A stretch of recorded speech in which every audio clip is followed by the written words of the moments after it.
എന്താണ് social engineering? Communication ഇൻഡസ്ട്രിയിൽ ഇതിൻ്റെ പ്രാധാന്യം എന്തൊക്കെയാണ്? അതുപോലെ തന്നെ സർ ഇമാം മഞ്ചേരി ഗ്ലോബലിൻ്റെ വൈസ് ചെയർമാൻ ആണല്ലോ. ഗ്ലോബൽ ലെവലിൽ മഞ്ചേരിക്കാരായ നാട്ടുകാരെ അല്ലെങ്കിൽ നാടിനെ ഒരുമിപ്പിക്കുക എന്നുള്ളതും ഒരു സോഷ്യൽ എഞ്ചിനീയറിംഗ് ആണ് എന്ന് സർ മുമ്പ് പറഞ്ഞിട്ടുണ്ടായിരുന്നല്ലോ.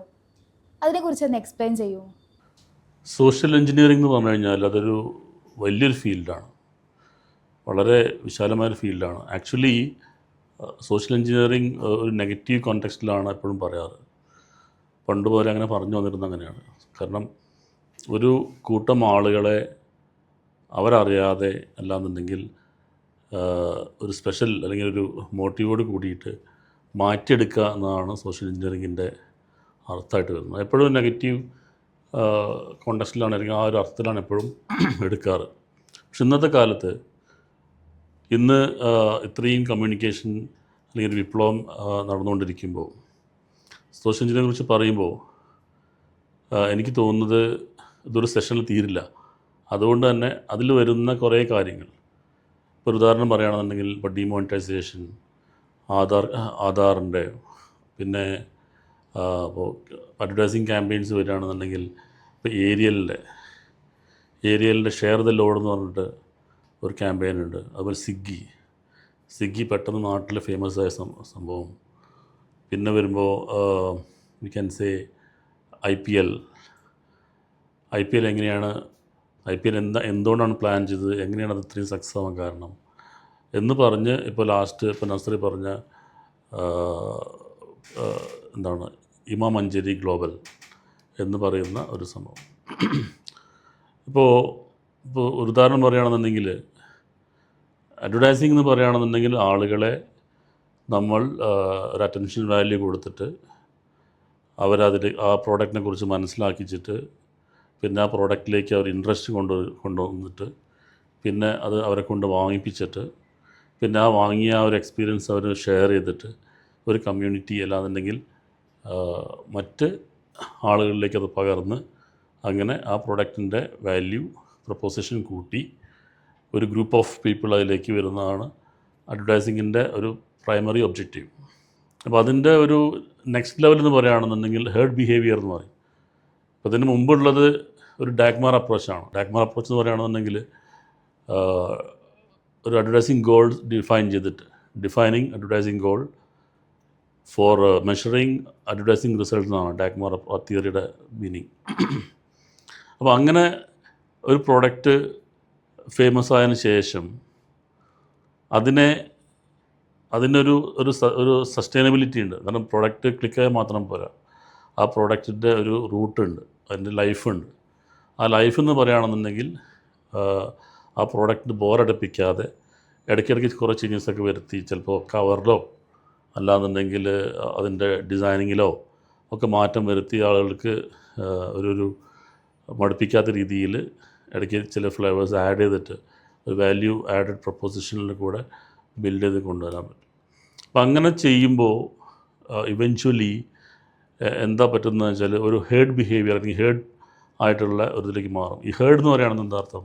ഹേർഡ് എന്ന് പറയുകയാണെന്നുണ്ടെങ്കിൽ ഒരു കൂട്ടം, ഇപ്പോൾ പക്ഷികളെ കണ്ടില്ല, പക്ഷികൾക്ക് പറഞ്ഞാൽ ഒരു കൂട്ടം ബിഹേവിയറാണ്, ഒരുമിച്ച്, അല്ലെങ്കിൽ ചില മൃഗങ്ങളിൽ കൂട്ടമായിട്ട് പോകുന്നത്. ആ കൂട്ടമായിട്ട് പോകുമ്പോൾ അവിടെ ഇൻഡിവിജ്വലായിട്ടുള്ള ചിന്തയോ അല്ലെങ്കിൽ ഇൻഡിവിജ്വലായിട്ടുള്ള ഒരു റാഷണലായിട്ട് ചിന്തിക്കുകയൊന്നുമില്ല. ആ കൂട്ടം എന്താണോ ചെയ്യുന്നത് അതിൻ്റെ കൂട്ടത്തിൽ അങ്ങനെ പോവുക. അങ്ങനെ ഒരു കമ്മ്യൂണിറ്റിയെ ഒരുമിച്ച് കൊണ്ടുപോകുന്ന ഒരു സംഭവത്തിനെയാണ് സോഷ്യൽ എഞ്ചിനീയറിംഗ് എന്ന് പറയുന്നത്. അപ്പോൾ അങ്ങനെ വരുമ്പോൾ എന്താണെന്ന് വെച്ച് കഴിഞ്ഞാൽ ബ്ലൈൻഡായിട്ട് അവിടെ ഒരു ഇമോഷണൽ ഡ്രിവൺ ആയിട്ടുള്ള തീരുമാനങ്ങളും അല്ലാന്നുണ്ടെങ്കിൽ അപ്രോച്ച് മാത്രമേ ഉണ്ടാവുള്ളൂ. ലോജിക്കലായിട്ട് ഉള്ള സംഭവം കുറവായിരിക്കും. കാരണം അവിടേക്ക് ചിന്ത പോവില്ല. It has become your behaviour. അപ്പോൾ ആ രീതിയിലാണ് സോഷ്യൽ എഞ്ചിനീയറിങ്ങിനെ നമ്മളതിലേക്ക് കൊണ്ടുവരുന്നത്. അപ്പോൾ അതിൽ നേരത്തെ പറഞ്ഞ എക്സാമ്പിൾസിൻ്റെ കൂടെ നമുക്ക് പറയാൻ പറ്റുന്നത് കെലോഗ്സ് പറഞ്ഞാൽ ഒരു മോർണിംഗ് ഒരു ഹാബിറ്റായിട്ട് ഇന്ത്യയിൽ അവർ ലോഞ്ച് ചെയ്ത സമയത്ത് അവിടുത്തെ ഇന്ത്യയിലുള്ള മാർക്കറ്റേഴ്സ് അല്ലെങ്കിൽ ടീമിനോട് പറഞ്ഞതെന്താണെന്ന് വെച്ചാൽ 15 വർഷത്തിന് നമുക്ക് ഒരു പ്രോഫിറ്റൊന്നും എടുക്കണ്ട, കിട്ടുന്നതെല്ലാം നമുക്ക് റീഇൻവെസ്റ്റ് ചെയ്യാം, എന്നിട്ട് 15 വർഷമാകുമ്പോഴേക്ക് എന്തായിരിക്കണം, ഈ ഇന്ത്യക്കാരുടെ ഈ ദോശയും ഇഡ്ഡലിയും അല്ലാതെ ഇത്തരം ബ്രേക്ക്ഫാസ്റ്റൊക്കെ മാറിയിട്ട് കുട്ടികൾ ഈ പാലിൽ ഇതൊഴിച്ചിട്ട് പിന്നെ എന്താ പറയുക ഇതൊരു ബ്രേക്ക്ഫാസ്റ്റ് ആക്കണം. And that's our 15 years long term objective, ലക്ഷ്യം അതാണ്. അപ്പോൾ ഇതേ രീതിയിൽ കുറേ കാര്യങ്ങൾ പിന്നെ നേരത്തെ പറഞ്ഞ എക്സാമ്പിൾസൊക്കെ വെച്ചിട്ട് നമുക്ക് 1 by 1 ആയിട്ട് അതിലേക്ക് കൊണ്ടുവരാം. ഇപ്പോൾ സോഷ്യൽ എഞ്ചിനീയറിങ്ങിൽ നമ്മൾ 1-2 എക്സാമ്പിൾസ് പറഞ്ഞിട്ടുണ്ടായിരുന്നല്ലോ. അതായത് ഡിമോണിറ്റൈസേഷൻ, ആധാർ കാർഡിൻ്റെ, സ്വിഗ്ഗി, അതുപോലെ IPL 4, പിന്നെ ഇമൈൻ. നമ്മൾ 5 എക്സാമ്പിൾസാണ് പറഞ്ഞിട്ടുണ്ടായിരുന്നത്. അപ്പോൾ അതിൽ ജസ്റ്റ് ഒന്ന് ടച്ച് ചെയ്ത് പോയിട്ടുണ്ടായിരുന്നു. What was that was Kellogg's അല്ലേ, കെല്ലോഗ്സ് പറഞ്ഞല്ലോ. അപ്പോൾ ഡിമോണിറ്റൈസേഷൻ എങ്ങനെയാണ് വന്നത്? ഡിമോണിറ്റൈസേഷൻ മറ്റുള്ള റെൻഡിഷൻസ് എല്ലാം മാറ്റി വെച്ച് കഴിഞ്ഞാൽ ഇപ്പോൾ ഡിമോണിറ്റൈസേഷനും ആധാറും ഇന്ത്യയിലെ 1.4 ബില്യൺ പോപ്പുലേഷനുള്ള ഇന്ത്യയിൽ ഒരു ഡിജിറ്റൽ എക്കണോമിയിലേക്ക് കൺവേർട്ട് ചെയ്യാനായിട്ട് ഇറ്റ്സ് നോട്ട് ദാറ്റ് ഈസി. അപ്പോൾ ഫസ്റ്റ് ആധാർ വെച്ചിട്ട് എല്ലാവർക്കും ഒരു ഐഡൻറ്റിറ്റി എന്നുള്ള ലെവലിൽ അത് കൊണ്ടുവന്നു. അപ്പോൾ അത് ആക്ച്വലി ഇപ്പോൾ സെൻസസ് വഴിയാണ് ഇത്രയും ഡാറ്റാസ് എടുക്കുക. സോ ലാസ്റ്റ് സെൻസസ് ഇന്ത്യയിൽ നടന്നത് 2011-ലാണ്. അതിനുശേഷം 2021 പിന്നെ കോവിഡ് വന്നു. അപ്പോൾ അത് നടന്നില്ല. പിന്നെ ഇപ്പോഴും അത് ഇറ്റ്സ് ഡ്യൂ ഫോർ ലോങ്. അപ്പോൾ ആധാറിൽ വഴി ഇപ്പോൾ ഈ പറഞ്ഞ ഡാറ്റ എല്ലാം ഓൾറെഡി കിട്ടിക്കഴിഞ്ഞു. കംപ്ലീറ്റ് ഡാറ്റ കിട്ടിക്കഴിഞ്ഞു, വളരെ പ്രിസൈസ്ഡായിട്ട് ഡാറ്റ കിട്ടിക്കഴിഞ്ഞു. പിന്നെ വേണ്ടത് എന്താണെന്ന് വെച്ചാൽ ഒരു ഡിജിറ്റൽ എക്കണോമിയിലേക്ക് വരുമ്പോൾ എന്താണ് എല്ലാവരും അക്കൗണ്ടബിൾ ആക്കുക എന്നുള്ളതാണ്. അപ്പോൾ അതിൻ്റെ ഭാഗമായിരിക്കാം നേരത്തെ പറഞ്ഞ പോലെ ഒരു അസംഷൻ മാത്രമാണ്. Because lot of rumours spreading around. അപ്പോൾ അതിൻ്റെ I'm not going to that fence. 2016-ലാണ് ഡിമോണിറ്റൈസേഷൻ വന്നത്. അപ്പോൾ അന്നുണ്ടായിരുന്ന വലിയ ഡിനോമിനേറ്റർ വരുന്നത് ഏതാണ്? 1000 റുപ്പീസും അതുപോലെ 500 റുപ്പീസുമാണ്. അപ്പോൾ പെട്ടെന്ന് ഒരു ദിവസം രാത്രി പ്രൈം മിനിസ്റ്റർ പറയാണ് വിതിൻ 1 hour നിങ്ങളുടെ കയ്യിലുള്ള ഈ എമൗണ്ട് എല്ലാം വെറും പേപ്പറിൻ്റെ വാല്യൂ മാത്രമേ ഉള്ളൂ, അൺലെസ് നിങ്ങൾ അതിന് ബാങ്കിൽ വഴി നിങ്ങൾ ക്ലെയിം ചെയ്യണം. അപ്പോൾ അതിൻ്റെ അർത്ഥം എന്താണെന്ന് വെച്ച് കഴിഞ്ഞാൽ അതുവരെ ബാങ്ക് അക്കൗണ്ട് ഇല്ലാതിരുന്ന ആളുകൾക്ക് അവരുടെ കയ്യിലുള്ള ആ നോട്ടുകൾ ബാങ്കിൽ സബ്മിറ്റ് ചെയ്തിട്ട് അതിൻ്റെ വാല്യൂ അത് അവരുടേതാണ് എന്ന് ഉറപ്പ് വരുത്താണ്. അപ്പോൾ അത്രയും കാലം ബാങ്ക് അക്കൗണ്ട് ഇല്ലാത്ത സാധാരണക്കാർ അതിൽ വളരെ ഡൗൺ ടൗൺ ആയിട്ടുള്ള വളരെ ലേമൻസും ഒക്കെ അവർക്ക് പെട്ടെന്ന് അതൊരു വല്ലാത്തൊരു ഇതായിട്ട് തോന്നി. ആളുകൾ നേരത്തെ പറഞ്ഞ പോലെ ഒരു ഹേർഡ് മെൻറ്റാലിറ്റി, ഹേർഡ് ബിഹേവിയർ വന്നു. ക്യൂ നിൽക്കലും വളരെ ബുദ്ധിമുട്ടി. ആ ഒരു പീരിയഡ് അത് കവർ ചെയ്ത് കഴിഞ്ഞു. അപ്പോൾ ആ സമയത്ത് വളരെ മുൻകൂട്ടി പ്ലാൻ ചെയ്തതുപോലെ തന്നെ അതുവരെ ഉണ്ടാവാതിരുന്ന കറൻസിനേക്കാളും ഇരട്ടിയായിട്ട് 2000-ൻ്റെ നോട്ട് കറൻസി ഇറക്കി. ബിക്കോസ് ഈ ഒരു കാര്യം കവർ ചെയ്യാൻ വേണ്ടിയിട്ട് ലോജിസ്റ്റിക്സ് എളുപ്പമാക്കാൻ വേണ്ടിയിട്ട് ഒരു ചെറിയ കാലഘട്ടത്തിലേക്ക് 2000 നോട്ട് വന്നു. അപ്പോൾ ഇത് വഴി കംപ്ലീറ്റ് ഒരു ഡിജിറ്റൽ എക്കണോമി എന്നുള്ളൊരു കോൺസെപ്റ്റിലേക്ക് എല്ലാവരെയും, കാരണം അതുവരെ ഈ ഇപ്പോൾ കൈക്കൂലി വാങ്ങിയ പൈസ അല്ലാന്നുണ്ടെങ്കിൽ നേരായ രീതിയിലല്ലാതെ വരുന്ന പൈസ ഇതൊന്നും വളരെ അക്കൗണ്ടബിൾ ആയിരുന്നില്ല. ഇതൊക്കെ ആളുകൾക്ക് എന്ത് ചെയ്യേണ്ടി വന്നു? ബാങ്കിൽ പോയി ഡെപ്പോസിറ്റ് ചെയ്തിട്ട് ഓരോരുത്തരുടെ പേരിലേക്ക് ആക്കേണ്ടി വന്നു. അപ്പോൾ അതുകൊണ്ട് എന്താണെന്ന് വെച്ചാൽ സാധാരണക്കാർക്ക് വരെ അത് ബാങ്കിൽ അക്കൗണ്ട് തുടങ്ങേണ്ട സിറ്റുവേഷൻ വന്നു. അപ്പോൾ അതിൻ്റെ ഇതാണ് ഇപ്പോൾ നമ്മളിപ്പോൾ കാണുമ്പോൾ യു പി ഐ പേയ്മെൻ്റ് ആണെന്നുണ്ടെങ്കിലും ഏതൊരു കടക്കാരൻ്റെ അല്ലെങ്കിൽ ഏതൊരു ചെറിയ കച്ചവടക്കാരൻ്റെ കയ്യിലും ഇപ്പോൾ ഒരു ബാങ്ക് അക്കൗണ്ട് ഉണ്ട്, അവർക്ക് QR കോഡുണ്ട്. അതേപോലെ വീട്ടിൻ്റെ ഉള്ളിലുള്ള ലേഡീസിന് എല്ലാവരും സബ്സിഡിയും എല്ലാം ഗവൺമെൻറ്റിൻ്റെ ഭാഗത്ത് നിന്നെല്ലാം സബ്സിഡി എല്ലാം അത് ഡയറക്റ്റ് കൊടുക്കാതെ അത് ബാങ്ക് അക്കൗണ്ടിലേക്ക് ട്രാൻസ്ഫർ ചെയ്ത് ബാങ്ക് അക്കൗണ്ടിൽ നിന്നാണ് ഇത് വരുന്നത്. അപ്പോൾ അതൊരു സോഷ്യൽ എഞ്ചിനീയറിംഗ് ആണ്. ഞാൻ പറഞ്ഞു ഇതിൻ്റെ പിറകിലുള്ള മറ്റുള്ള കോൺട്രവേഴ്സീസൊക്കെ മാറ്റി വെച്ച് കഴിഞ്ഞാൽ നമ്മളൊരു അഡ്വർടൈസിങ് ആംഗിൾ കൂടെ അല്ലെങ്കിൽ ഒരു ബ്രാൻഡിങ് ആംഗിൾ കൂടെ നോക്കിക്കഴിഞ്ഞാൽ ദാറ്റ്സ് എ ബ്രില്യൻറ്റ് ഒരു സോഷ്യൽ എഞ്ചിനീയറിംഗ് ആണ്.